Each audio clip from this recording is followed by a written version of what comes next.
It is 1996, and a soldier presents himself to medical doctors from the Georgian army. He has been working at the Lilo training base around 25 kilometres east of the nation's capital, Tbilisi. He has unexplained burns and marks on his skin. Odd, thinks the doctor, but he is sent to Tbilisi for burns treatment. However, in 1997, over a few months, more men report with similar unexplained injuries. Worryingly, these symptoms are remarkably similar to radiation burns. But surely that can't be right. The mystery of the patient's illnesses would be tracked down to where they worked, hinting at months of prolonged exposure to which the victims were well unaware. But the more they find, the bigger the mystery as to where they come from becomes apparent. Our story, like many covered, starts with the collapse of the Soviet Union. Georgia is a transcontinental country located between Eastern Europe and Western Asia. The country had become under the influence after the Soviet Union's rise to power and fell behind the Iron Curtain throughout most of the 20th century. As such, the Red Army had postings throughout the country.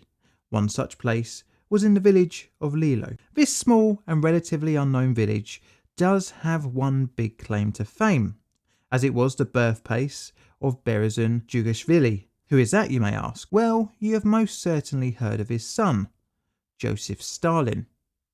As the Soviet Union began to disintegrate at the end of the 1980s, the Georgian government, sensing the change in the air, declared independence on the 9th of April 1991. In 1992, the Russian soldiers based in Lilo handed over the site. During their vacating of the area, they didn't tell the Georgian authorities what the base was used for, instead leaving a semi-disused compound. The Lilo military base would be repurposed for border force training in the new independent Georgian army. Although a bit of a dump site to begin with, the Lilo complex seemed okay, pretty much what you'd expect for an abandoned old army base. There were three main areas: the management and living area, which included several buildings for soldiers and officers, the living quarters, where some of the officers lived with their families, and the empty buildings used for training. In total, the centre covered approximately 150,000 square metres.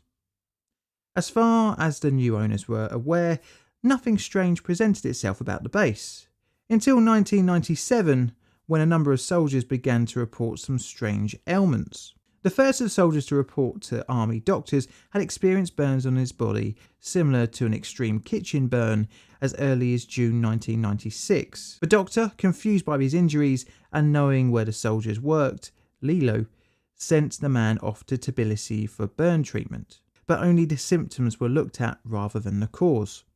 When more soldiers with similar issues came to see army doctors, the unexplainable burns and contact dermatitis couldn't be written off as just one oddity. Strangely, most of the men had a characteristic burn on their chest.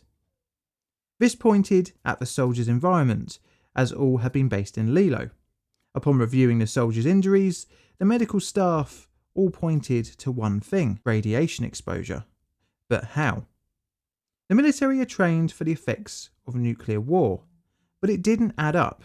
A second opinion was sought from a haematologist and a dosimetrist from the Institute of Biophysics in Moscow in August 1997.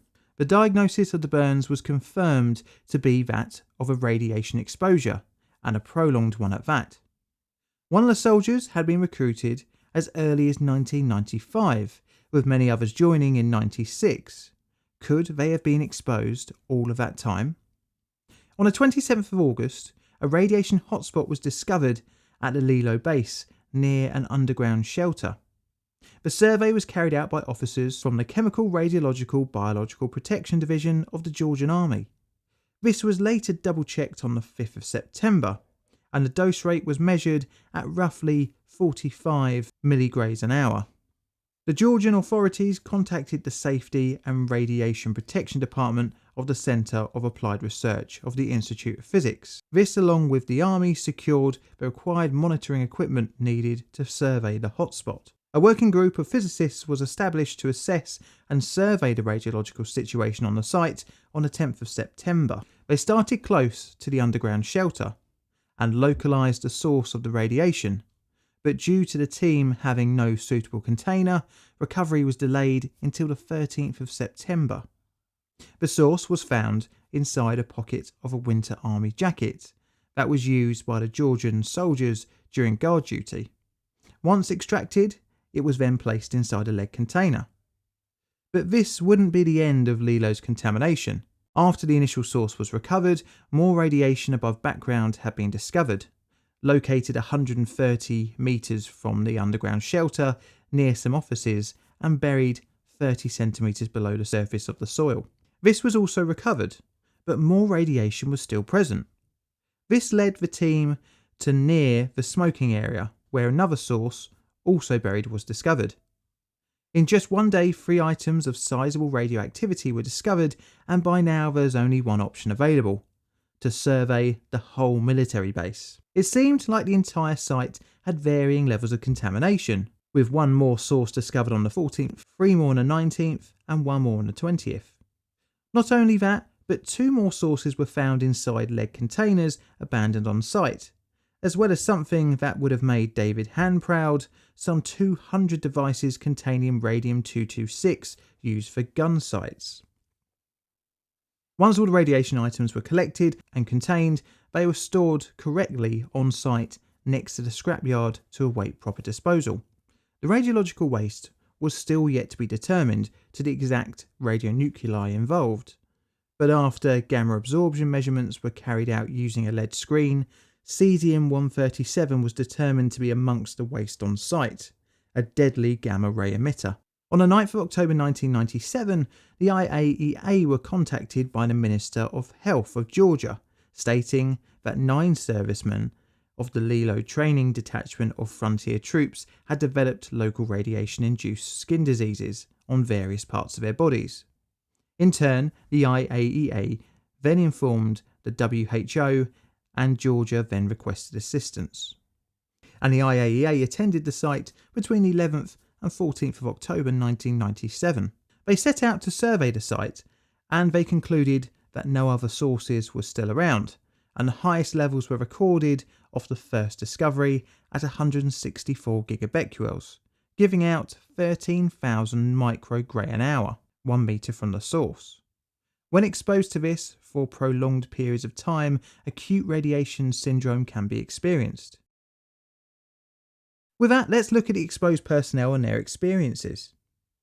The total number of people affected by the orphaned sources was actually 11, and they ranged from a dose of 1.6 to 0.1 gray. For reference, 3 gray or above could be deadly in a single dose. Before hospitalisation, all but one of the exposed persons experienced nausea, loss of appetite, tiredness and weakness. The first patient was sent to Tbilisi for care at the Russian military hospital, where he was diagnosed with a non-radiation condition in July 1996, almost a whole year before the discovery of radiation at Lilo. After receiving a failed skin graft, and with other patients presenting with similar conditions, he was readmitted in October 1997 and diagnosed with ARS, or acute radiation syndrome, subacute phase, and radiation burns of the 4th degree to both thighs. Treatment of the remaining overexposed persons was performed at the Curie Institute and the Percy Hospital of the Armed Forces, both in Paris, and the Dermatology Department of the University of Ulm at the Armed Forces Hospital in Ulm, Germany. This was arranged for by the WHO. On the 22nd of October 1997, 2 patients were admitted to the Curie Institute and 2 to the Percy Hospital of the Armed Forces. The remaining 7 patients were hospitalised in the Dermatology Department of the University of Ulm. 6 of the lesser injured soldiers were discharged from hospital and were allowed to return home in Georgia. Each would still have painful movement and psychological issues for years to come, however.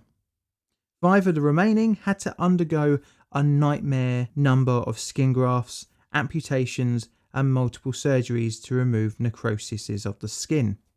One of the men lost his fingers on his right hand, and all 5 had to undergo multiple treatments to heal recurrent radiation-induced ulcers.